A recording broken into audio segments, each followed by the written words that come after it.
नमस्कार दोस्तों, हम लोग ये क्वेश्चन देखेंगे जो विभिन्न प्रतियोगिता परीक्षाओं में पूछा जाता है। ऐसे न ये महत्वपूर्ण विद्रोह के बारे में हम लोग अध्ययन करेंगे, इम्पोर्टेंट रिबिलियंस। उसके बाद से यहाँ पर विद्रोह या आंदोलन दिया गया है, उसके बाद प्रभावित क्षेत्र दिया गया है, संबंधित नेता दिया गए हैं, उसके बाद समय दिया गया। तो सन्यासी विद्रोह किससे संबंधित है? तो सन्यासी विद्रोह ये बिहार और बंगाल से प्रभावित है। जो सन्यासी विद्रोह है ना, सन्यासी विद्रोह ये बिहार और बंगाल से प्रभावित है। ये केना सरकार और दिरजी नारायण से संबंधित है। ये केना सरकार और दिरजी नारायण से संबंधित है और इसका समय 1760 से 1800 ईस्वी तक है। तो इसको हम लोग याद करेंगे।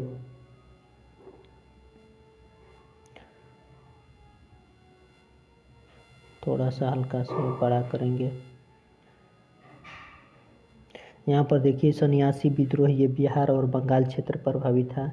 ये केना सरकार और दिरजी नारायण इसके नेतृत्व कर रहे थे 1760 से 1800 ईस्वी तक। उसके बाद से कह रहा है कि फकीर विद्रोह, जो फकीर विद्रोह ये बंगाल क्षेत्र प्रभावित था। उसके बाद से ये संबंधित इनके नेता कौन थे? तो मजनू शाह एवं चिराग अली। तो मजनू शाह और चिराग अली 1776 के आसपास ये अपना नेतृत्व कर रहे थे फकीर विद्रोह ये बंगाल। उसके बाद से कह रहा है कि पहाड़िया विद्रोह ये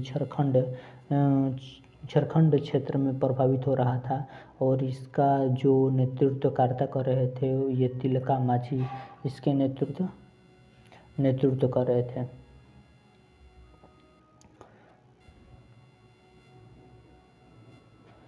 उसके बाद से हम लोग आगे क्वेश्चन की तरफ चलेंगे। यहाँ पर हम लोग देख लिए थे यहाँ तक जो पहाड़ी विद्रोह झारखंड क्षेत्र प्रभावित था और तिलका माझी और 1779 में हो रहा था। और चुआरो विद्रोह है जो ये बंगाल क्षेत्र प्रभावित था। ये करणगढ़ की रानी शिरोमणि और दुर्जन सिंह 1798 से संबंधित है। उसके बाद से चेरो विद्रोह है ना, तो चेरो विद्रोह झारखंड राज्य प्रभावित है जिसको पलामू कहते हैं। ये भूषण सिंह वहाँ पर नेतृत्व कर रहे थे और 1800 ईस्वी में इसका नेतृत्व किया जा रहा था।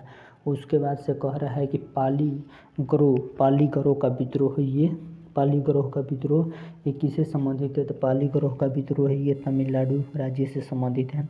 और बीर पी काटावामन से संबंधित है 1799 ईस्वी में। उसके बाद से कह रहा है कि भील विद्रोह किससे संबंधित है? ये पश्चिमी घाट से संबंधित है। जो भील विद्रोह पश्चिमी घाट से संबंधित है, सेवाराम मान सिंह इसका नेतृत्व कर रहे थे। और कह रहा है कि रामोसी विद्रोह ये किससे संबंधित है? ये पश्चिमी घाट से संबंधित है, चित्तर सिंह इसका नेतृत्व कर रहे थे। और जो पागलपंथी विद्रोह ये बंगाल क्षेत्र प्रभावित था, ये टीपू वहाँ से नेतृत्व कर रहे थे। टीपू ये 1825 और 27 में।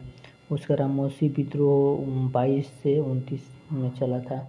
उसके बाद से हम अहोम विद्रोह देखेंगे। अहोम विद्रोह के नेतृत्वकर्ता, तो वहाँ पर हम लोग 1 मिनट थोड़ा पीछे करेंगे।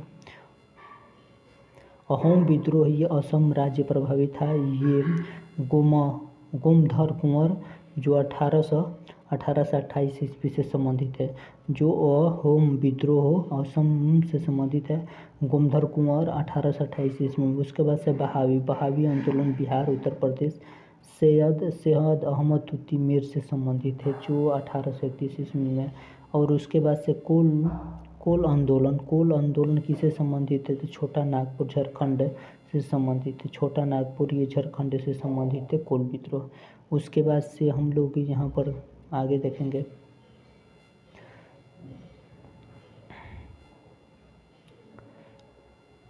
भूमिज विद्रोह ये झारखंड राज्य प्रभावित था और यहाँ के गंगा नारायण सिंह नेतृत्व कर रहे थे और 1832 ईस्वी में ये हो रहा था। उसके बाद से कह रहा है खांसी विद्रोह हम लोग आम खाते हैं ना, तो खांसी हो जाता है। तो खांसी विद्रोह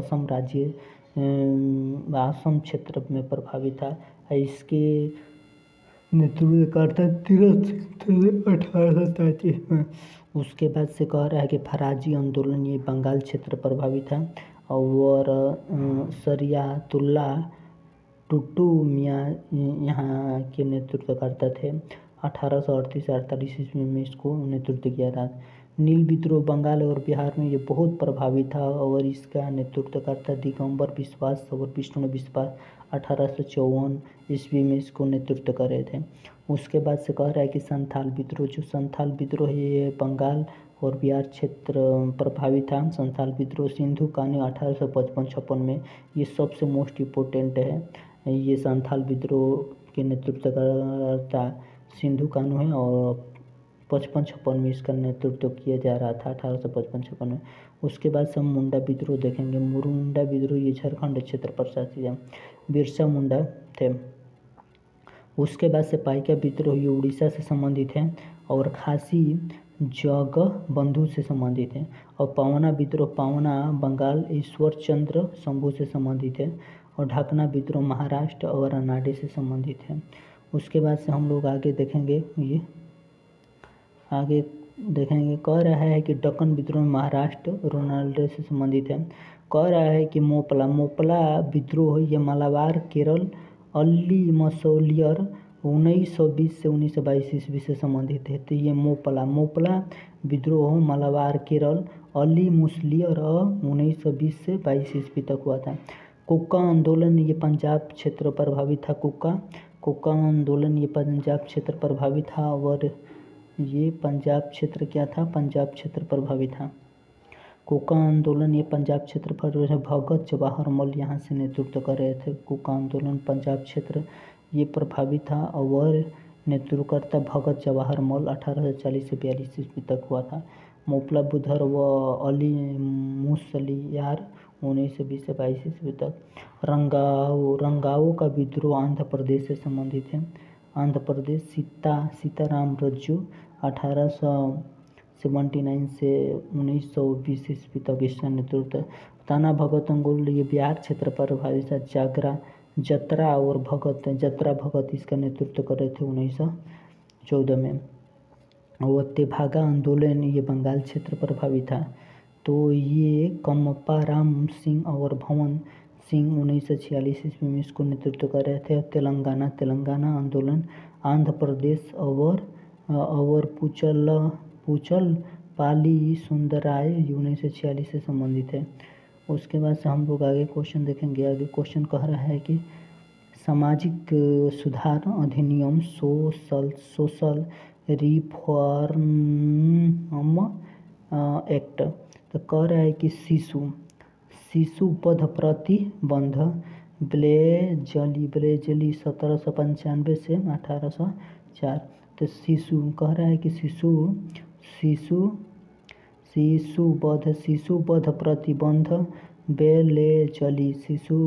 वध प्रतिबंध बेलेजली जो 1795 से 1804 ईस्वी में शिशु हत्या पर प्रतिबंध किया गया था। शिशु वध प्रतिबंध बेलेजली 1795 से 1804 ईस्वी में शिशु हत्या पर प्रतिबंध किया गया। सती प्रथा प्रतिबंध ये लॉर्ड विलियम बेंटिक से संबंधित है। सती प्रथा प्रतिबंध, यहाँ पर देखिए सामाजिक सुधार अधिनियम सोशल रिफॉर्म एक्ट। तो सोशल रिफॉर्म एक्ट के बारे में हम लोग क्या करेंगे, अध्ययन करेंगे। थोड़ा इसको, ये बहुत महत्वपूर्ण बन जाता है, जैसे एग्जामों में इसका पूछा जाता है। तो कह रहा है कि शिशु वध पूछा जा रहा है कि शिशु वध, एक मिनट, कह रहा है कि शिशु वध प्रतिबंध अधिनियम किससे संबंधित है। तो शिशु वध प्रतिबंध अधिनियम ये ब्लेजली से संबंधित है और 1795 से 1804 ईस्वी में शिशु हत्या पर क्या किया गया था, इसका प्रतिबंध किया गया था। इसका विषय था शिशु हत्या पर प्रतिबंध, रोक लगाया जाए। ये ब्लेजली के शासनकाल के अंतर्गत हुआ था शिशु प्रतिबंध। उसके बाद सती प्रथा, ये सती प्रथा पर प्रतिबंध कब किया गया था, तो लॉर्ड विलियम के शासनकाल था और 1829 ईस्वी में सती प्रथा पर पूर्णतः प्रतिबंध कर दिया गया था। उसके बाद से कह रहा है कि यहाँ पर हम लोग देखेंगे दास प्रथा पर प्रतिबंध, जो एलन बरो के शासनकाल में किया गया था 1843 से 1843 से 1833 के 1843 में किया गया था और 1833 के चार्टर एक्ट अधिनियम को प्रतिबंधित कर दिया गया था। उसके बाद से हिंदू यहाँ पर दास प्रथा प्रतिबंध कब किया गया था? और वो तो 1843 में किया गया था एलन बोरो के शासनकाल में। हिंदू विधवा पुनर्विवाह किससे संबंधित थे? लॉर्ड कैनिंग से संबंधित थे। तो हिंदू विधवा पुनर्विवाह अधिनियम किससे संबंधित है? तो लॉर्ड कैनिंग से संबंधित है। ये 1856 ईस्वी में विधवा विवाह की अनुमति दी गई। जो विधवा औरत थे उनको अनुमति दे दिया गया था। तो ये विधवा विवाह पुनर्विवाह, वो मैंने विधवा जो लोग हैं, औरतें हैं, उनको पुनः विवाह की अनुमति दिया गया था लॉर्ड कैनिंग के शासनकाल में 1856 ईस्वी में। तो उसके बाद से यहाँ पर हम आगे देखेंगे नेटिव मैरिज एक्ट। ये नाथ ब्रुक्स से 1872 में अंतरजातीय विवाह की अनुमति दी गई थी। अंतरजातीय विवाह की अनुमति नेटिव मैरिज एक्ट आया था नाथ ब्रुक 1872 में अंतरजातीय विवाह पर प्रतिबंध लगाया था। Age of the consent act. तो यहाँ पर आगे देखेंगे हम लोग। ये कह रहा है कि age of consent act lays down 1871 में लड़कियों के लिए विवाह की आयु निर्धारित की गई थी। लड़कियों के लिए विवाह की आयु कितना किया गया था? तो लड़कियों के लिए विवाह की आयु जो था ना वह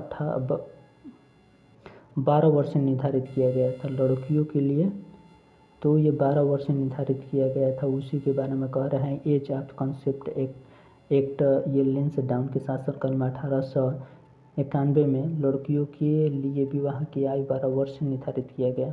कह रहे शारदा एक्ट, ये इरविन से संबंधित है। 1930 ईस्वी में विवाह के लिए लड़कियों की न्यूनतम आयु 14 वर्ष और लड़कों की न्यूनतम आयु 18 वर्ष से निर्धारित किया। विवाह के लिए लड़की की न्यूनतम आयु 14 वर्ष और लड़कों की आयु 18 वर्ष से निर्धारित किया गया।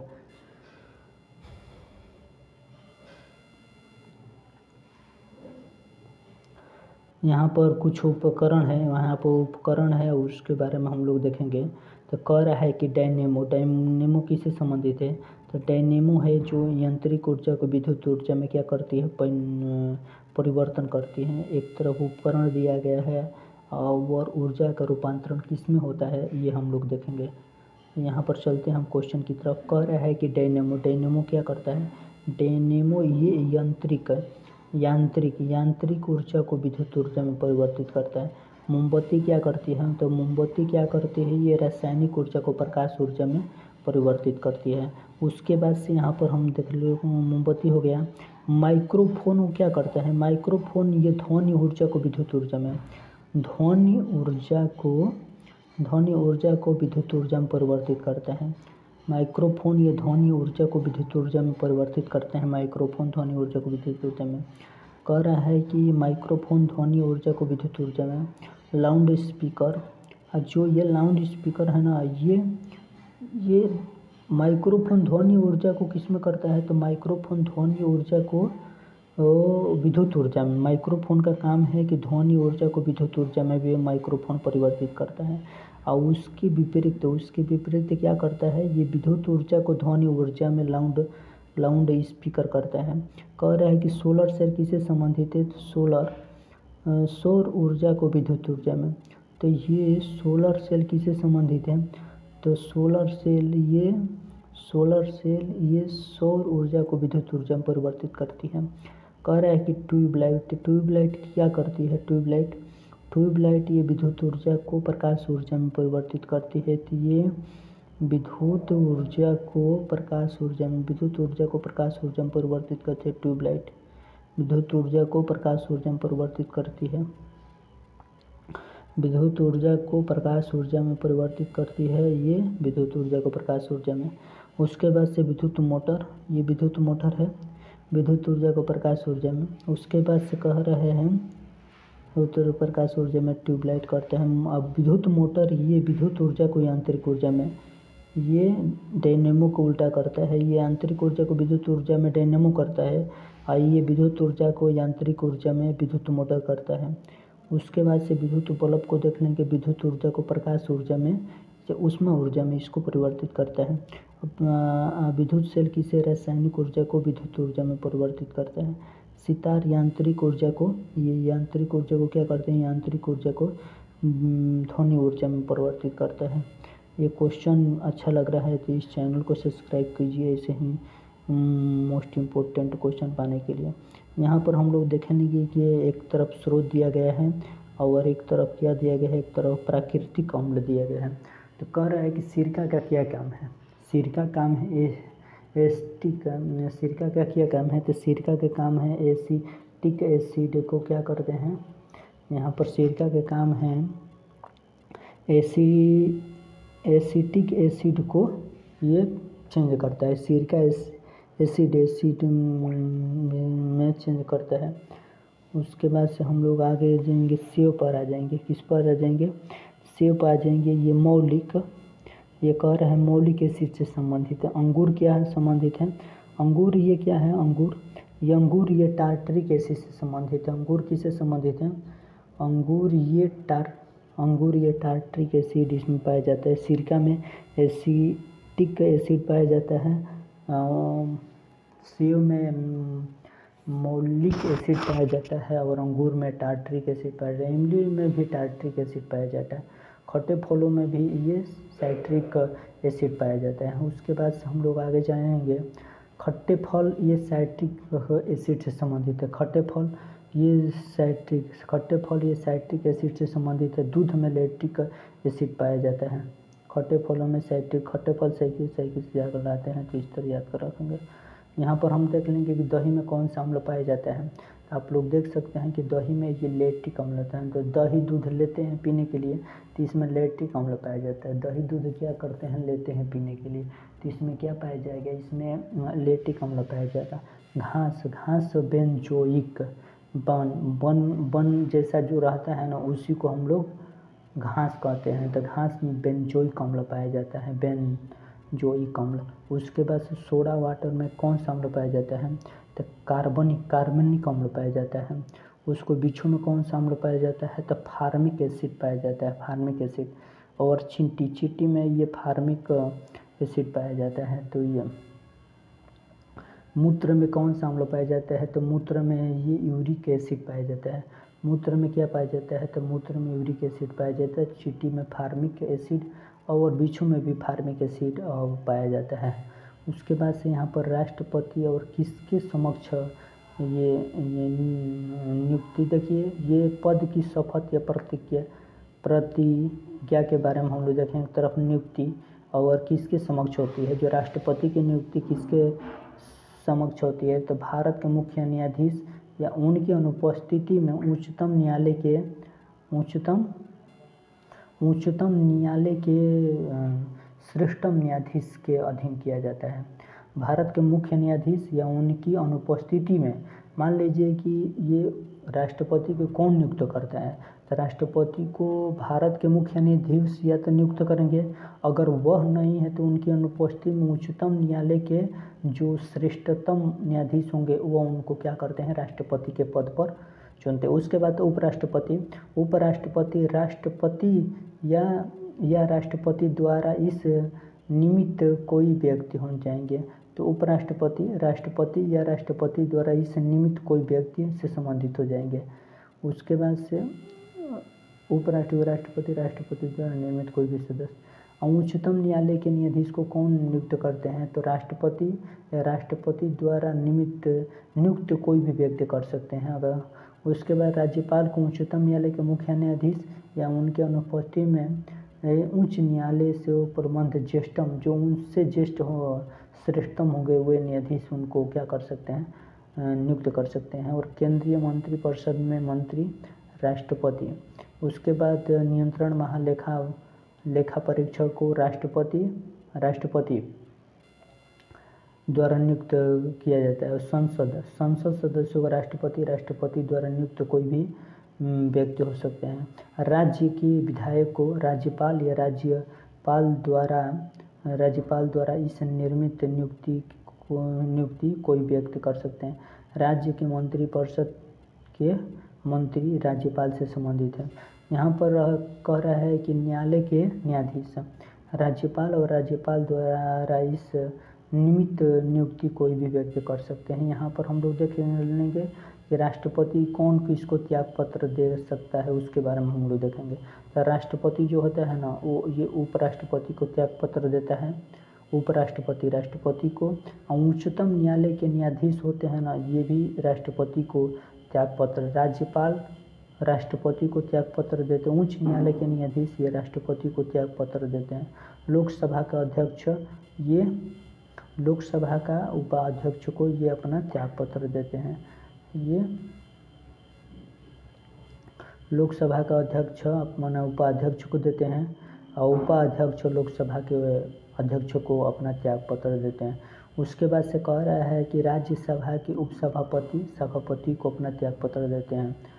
तो राज्यसभा के उपसभापति सभापति को त्याग पत्र देते हैं। संसद के सदस्य राज्यसभा के सभापति या लोकसभा के अध्यक्ष होते हैं।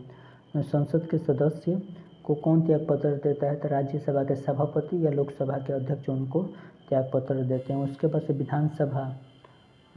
विधानसभा का अध्यक्ष किसको त्याग पत्र देते हैं, तो ये उपाध्यक्ष, विधानसभा के उपाध्यक्ष को, विधानसभा के उपाध्यक्ष विधानसभा के अध्यक्ष को अपना त्याग पत्र देते हैं। उसके बाद से हम लोग विधान परिषद के सभापति अपना त्याग पत्र किसको देते हैं, तो उपसभापति को देते हैं। कह रहा है कि विधान परिषद के उपसभापति किससे संबंधित है, तो उपसभापति से संबंधित है, सभापति से। विधानसभा के उपसभापति सभापति को देते हैं। कह रहा है कि लोकसेवा आयोग संघ या संयुक्त योग के सदस्य ये राष्ट्रपति को अपना त्याग पत्र देते हैं। और लोक सेवा आयोग के सदस्य जो राज्य के होते हैं राज्यपाल को अपना त्याग पत्र देते हैं। उसके बाद से हम लोग यहाँ पर ये कुछ ये 10 के घातांक, ये कुछ सिंबल और प्रीफिक्स के बारे में हम लोग देखेंगे। तो 10 के घात जो 18 होता है, 18 होता है, उसको हेक्सा कहते हैं और ये प्रतीक ये होता है। 10 के घात जिसको 10 के घात जो 15 होता है ना, वो उसको पेंटा कहते हैं। 10 के घात जो 12 होता है उसको टेरा कहते हैं। और 10 के घात जो 9 होता है उसको गीगा कहते हैं, उसको कैपिटल जी से प्रदर्शित करते हैं, टेरा को टी से और पेटा को पीट से। उसके बाद से 10 के घात जो 6 होता है वो मेगा से संबंधित है, ये मेगा से संबंधित है। उसके बाद से कह रहा है कि 10 के घात 3 होता है ना, ये किलो से संबंधित है। और 10 के घात 2 होता है ना, ये हेक्टो से संबंधित है।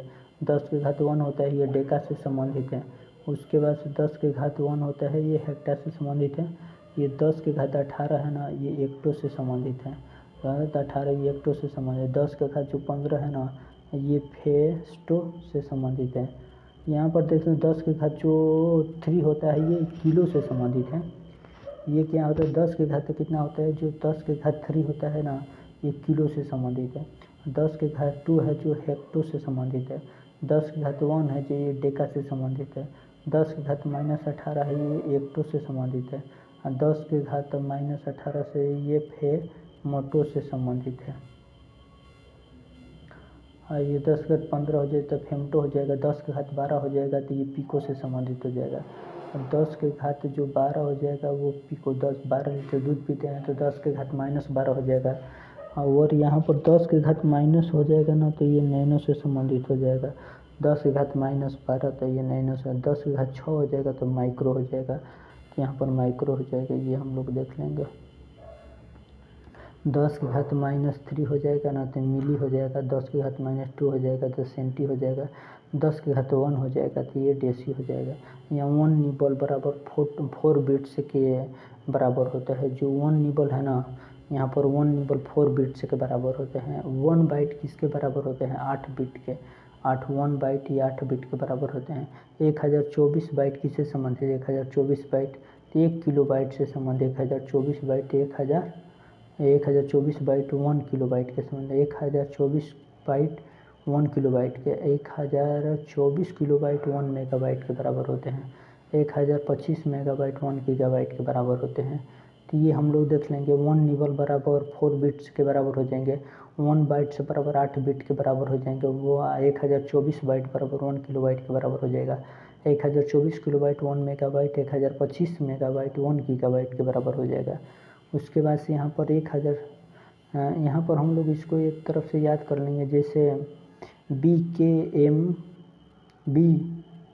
बी इसको नीचे से याद है, बी यहाँ से देखेंगे BKMGT, तो BK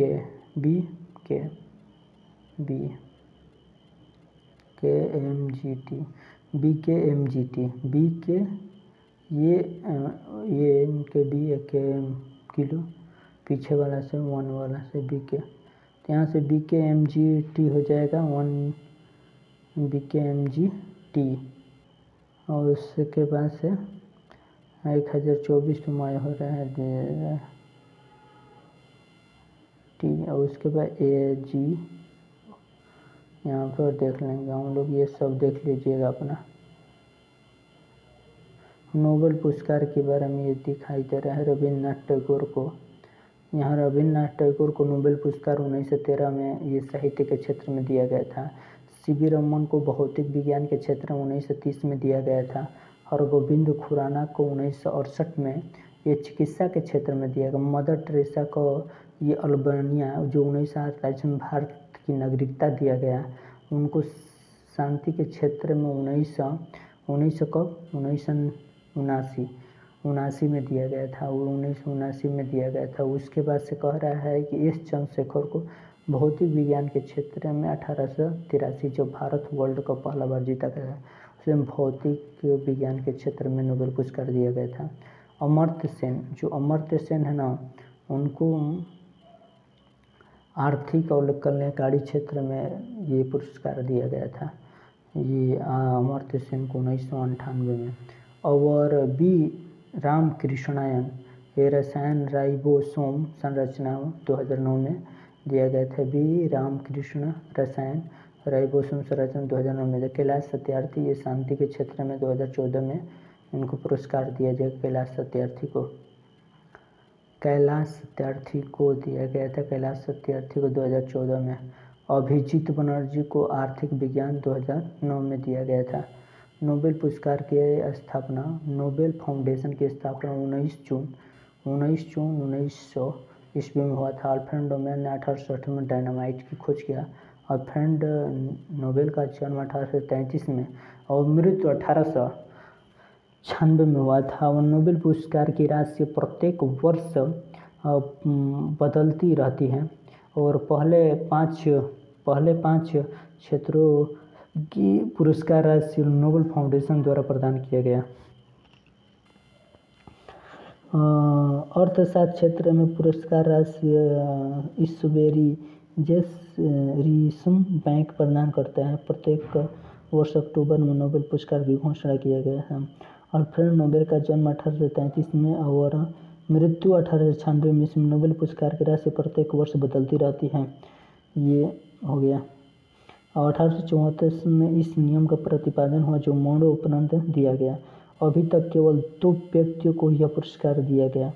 और यहाँ पर रेड क्रॉस जोहाना हेनरी ड्यूनेट, इन्हें 1901 में नोबेल पुरस्कार दिया गया। सबसे कम उम्र के नोबेल पुरस्कार विजेता लॉरेंस ब्रेक 25 साल के हैं, उनको दिया गया। तो यहाँ पर हम लोग का ये वाणी पर यहीं पर विराम लगाते हैं। जय हिंद, जय भारत।